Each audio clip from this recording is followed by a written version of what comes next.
This is downtown Eugene, Oregon. This particular block on East Broadway is a functional, lively place where people get what they want from an urban experience. But this is also downtown Eugene, West Broadway, about the same time of day. There aren't many people here, but it's a nice place.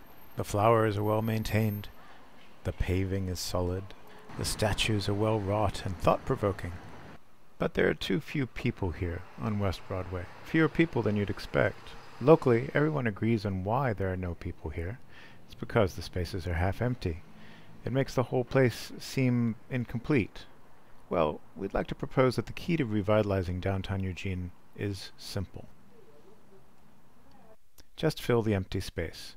This is the priority, and it can be addressed directly. But before we talk about how we'll do this, let's go back to East Broadway. Notice the density of the buildings. It's very low. This is only a one-story building, like most of those nearby. With small parking lots and a lot of ground floor offices, it's not a dense block, but that's okay. It works as a whole because the properties are full. The building's purposes are fulfilled. The neighborhood seems complete. But here on West Broadway, in a place that doesn't feel right, we have very high density with a full housing complex and 2 floors of offices right here. But the ground floor is empty. It seems wrong, its purpose unfulfilled. In some way, it's this incompleteness which attracts kids to hang out there, where they meet up, show off their new fashions, and occasionally ask for money. So density and housing, while not bad things, are not necessary to fill downtowns with life.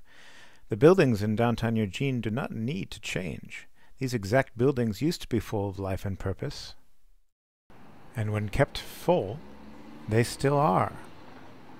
Luckily for us, there are already people trying hard to create local economic and service activity here. Because of them, West Broadway isn't half empty, it's half full. These people know downtown best. They work hard, and they're the best hope of reviving downtown completely. Local organizers and entrepreneurs are precious, and they must be encouraged to stay, and given help to stay. Their energy and activity must increase before we modify buildings. Good buildings are molded to fit the needs of activity, so you need the activity first, not new buildings. When you change this order and put construction first, you destroy human activity and cause a great deal of destruction. So let's remember the golden rule. People first. So how do we fill all these empty spaces with people and activity? It's a good question.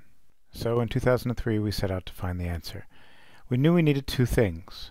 First, we needed a subject. You can build a community center around any topic, but we wanted to take advantage of existing talent and communities in Eugene and find something useful for the general public.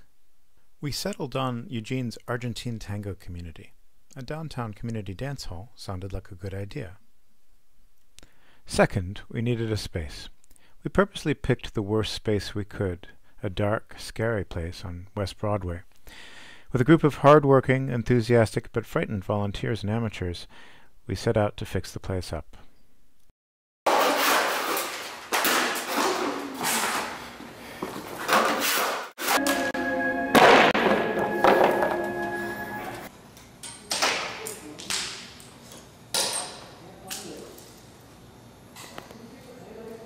Without money, finishing this kind of project can take months.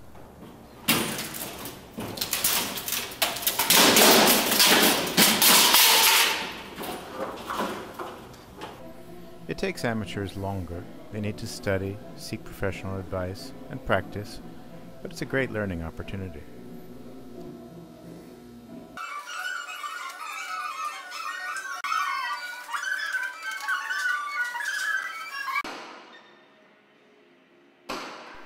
Every special purpose community center has some special equipment, and for dancers, it's a dance floor. We set out to build the best dance floor we could. It's probably one of the best in the country, using the latest technology and thinking on the subject.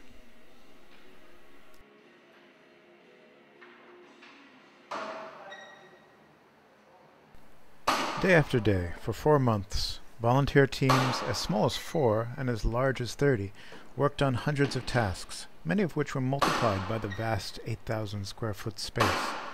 This was truly a massive undertaking.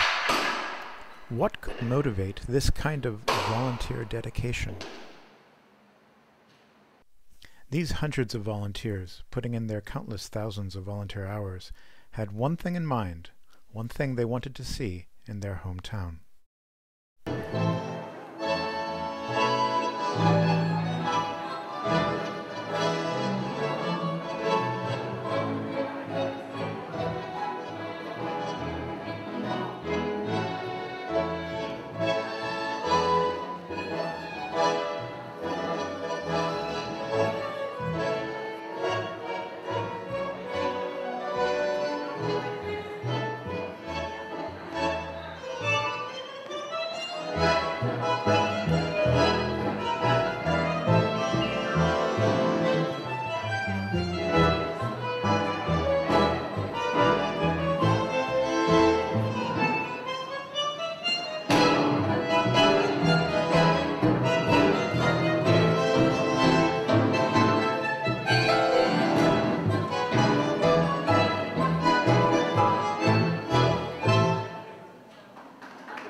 So here are the kinds of things that a Tango Center needs.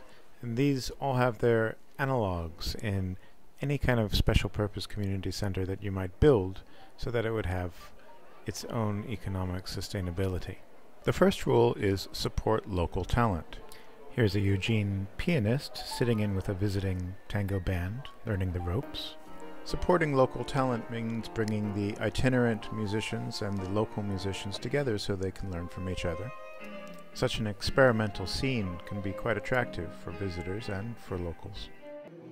While it's important to support established local talent, it's also important to give the community opportunities to participate and discover their own talents. This is really the basic mission of any community center, is to maximize public participation. This is important for the longevity and self-sufficiency of the activity, but it's also important for the community impact and the activity that it brings to downtown. What we're really doing is bringing public education downtown in order to bring people there. We're creating something like a department in a university, except that it's on the street and wide open. And learning is popular. 5,000 people, we estimate, have taken classes at the Tango Center since we opened in 2003. When we're building new curricula in downtown Eugene, incubating them in special purpose community centers, what we're doing is building community through social interaction. All this interaction and education has a purpose. In tango, it's the social dance.